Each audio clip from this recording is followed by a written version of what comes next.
What are we going to be covering today? We're going to be talking about essentially the most likely sellers to convert on subject to and how to convert them.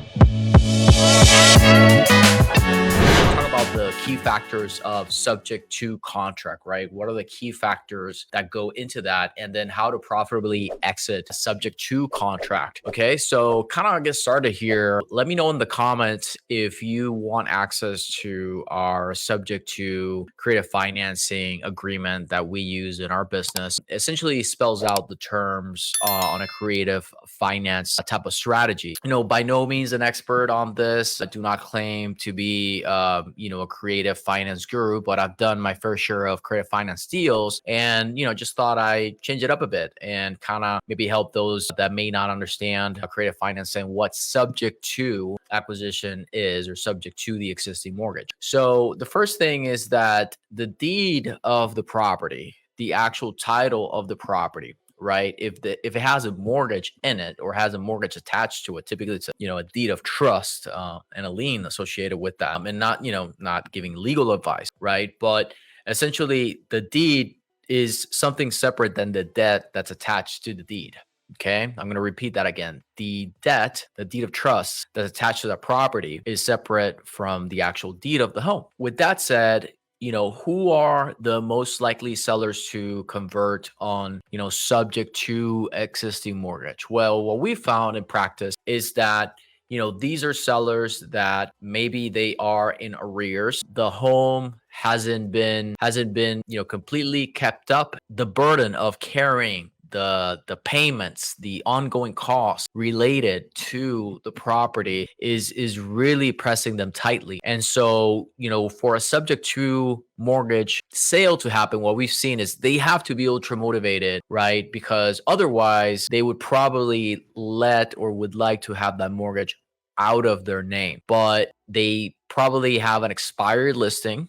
So that gives you a clue. It's somebody that went to the market and was not able to sell the property, and either the house still needs repairs, or for some reason it's just not as marketable on the market. And so what we've seen is a lot of properties that need repairs, and the ongoing maintenance, mortgage payments, tax insurance is just too much for the homeowner to figure out. And so they're in a tight spot. They don't want to get behind on payments. They don't want to be foreclosed on. Okay. So, who are the people that maybe make sense to target? I definitely say failed listings, expired listings are good. It's a good list to target. In terms of equity, itself, it may vary. If the home has a lot of repairs that are needed, maybe somebody that has equity, but just not enough to kind of, cover for the repairs, is something that may make sense for them to sell on a subject to mortgage, sale. So the pros for them is that, ideally, if it's a reputable buyer that's actually going to make the payments and stuff like that, is that they're able to take that burden off of their monthly expenses. Now, obviously, everybody has to do their own due diligence, because just somebody tells you, hey, I'll take over your payment. Well, that buyer is not assuming that loan. They're not assuming that debt. That debt stays in that owner, or whoever's on the mortgage. And so really most likely a subject to seller is somebody that is extremely motivated to get rid of the property. They've tried listing it. Maybe they owe too much to be able to accept a cash offer. Maybe they're behind payments and they need to be reinstated. We're seeing a lot of those come through our funnels. You want to target, if this is kind of like the strategy that you're looking to deploy. I mean, I guess I'll be careful with saying that, it's kind of like a specialty case. The subject to, transactions, we don't see as much of volume of those as cash. Now we're seeing more of them because people are feeling the constraint of maybe the market, the shift in some markets. And I'll say it's very dependent on the local market. Like in some neighborhoods, properties are still selling quite well. It's still very much a buyer's market. So you can't really make a blanket statement as to, oh, it's a buyer's market all across the board. Not really. It really depends. So really, the most likely sellers to convert on a subject to are ultra motivated sellers that maybe they've tried everything, and it's kind of like, a lot of times it's kind of like their last shot at before either getting foreclosed or having to put more money into the property. Okay. I'll tell you a story. I bought a property subject to the existing payments up in Spring, Texas. This property, this lady, I guess she had broken up with her boyfriend or whatever, and the house needed repairs, quite a few repairs, and she was already out of state. So the home was already needed repairs. She didn't have a whole lot of equity. I mean, she had some equity, but not significant enough to be able to take a lower cash wholesale offer. And she didn't have the money to repair the home and see it through the retail listing. And it had some serious repairs like that may prevent traditional financing. And so in those cases is where I've seen that it makes sense. Another case example that we had was in Waco. This person had pipe bursts in the house, which did a lot of damage to the house. He had been carrying the cost of this house for the longest amount of time. He sold us the property subject to the existing payments without anything down, no money down. He just wanted to get rid of the burdensome property. And so it comes back again, as I always say, of mastering the buy, getting viable, qualified, motivated seller leads coming to you for your ideal strategy that are willing and able to sell. Okay. Those are kind of examples that real life examples that we've seen across the board and subject to. Now, the key factors to a subject to contract, and by the way, make sure you comment me if you want a copy of our agreement that you can use. But really, the main key factors is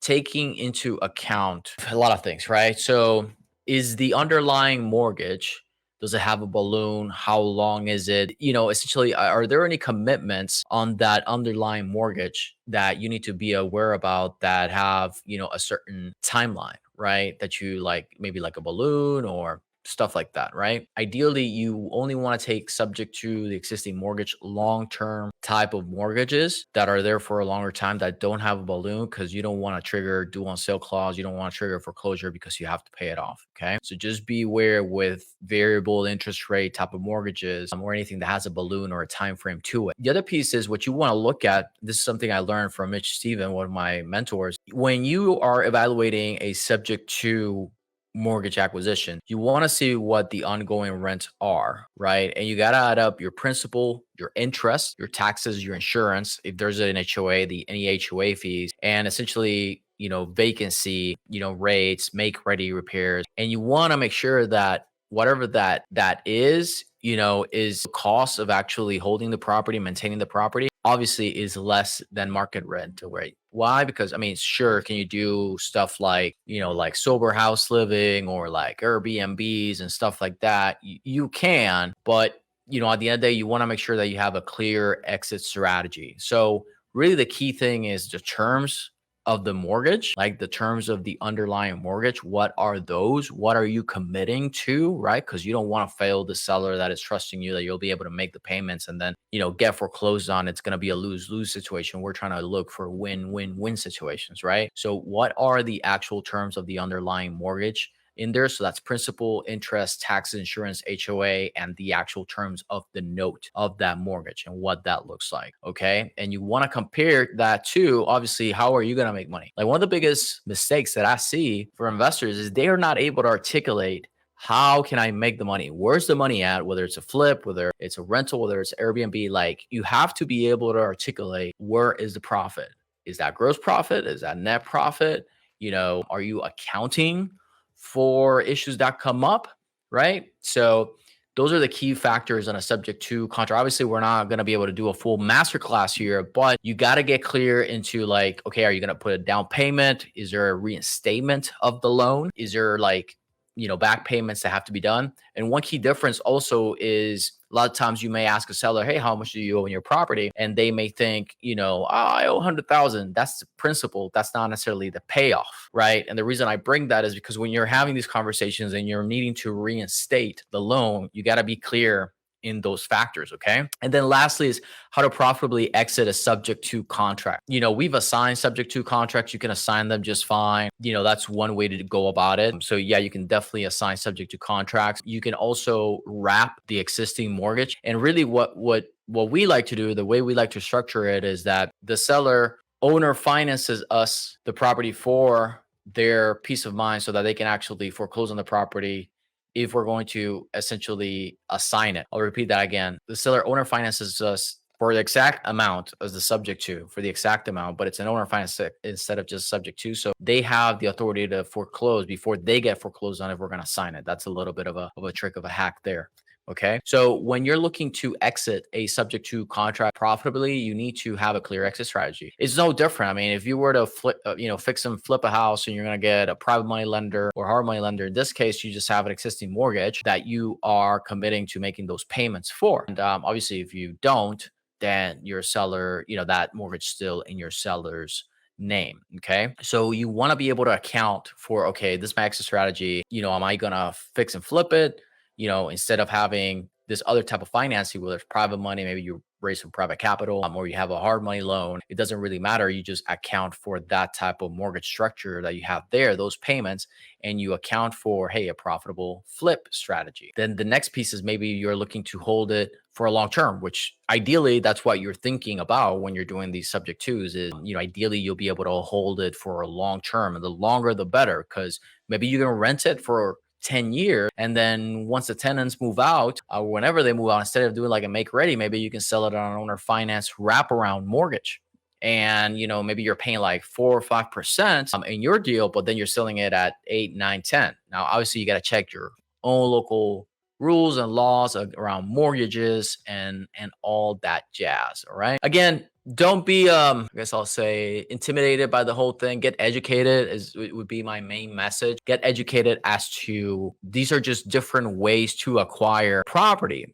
And the way that we like to propose on it, so as we are talking with motivated sellers and we're talking about the condition and why they're selling, their timeline, kind of the options that they have looked into, and it's like, hey, I owe too much, it needs too much repairs, I need this off my books, I can't stand anymore, I'm going to be in foreclosure in a couple of months or a couple of days, whatever that may be. Then we say, okay, how about we look into a delayed cash out sale, which means that eventually we will be able to sell the home, not saying timeline, because we don't know that for a fact, but eventually we can take over the property, make the payments for you, and eventually you'll just get a delayed cash out sale is how we propose it. And it seems to work really well for that specific type of scenario. Now, we don't try to fit everybody in a low ball cash offer box. Like, don't do that. And also do not try to like spam people and like hound them down, because that just doesn't work. Like at that point, you just need better leads. You need better lead flow, better quality leads. Like bottom line, I see so many people get frustrated and just quit because they haven't figured out the buy. And so they're just hitting their heads like all day, every day, pounding the dollars down, all that stuff, when they just need to change their approach. Like, it ain't gonna launch if it's just broken, right? Oh, that makes sense. So anyways, hope you all are well, staying busy today. For sure, just brought on a fast track member in Maryland. Super stoked about the Move On Partner Program. We're working a lot of stuff behind the scenes. So for those of y'all that are new to the group, make sure you check our resources out. If you have any questions, feel free to send me a DM. And if you're watching this and you want a copy of our creative, subject to creative financing type of contract, feel free to drop me here or yes, please, like that lady, somebody did here. And we'll get that over. Until next time, peace.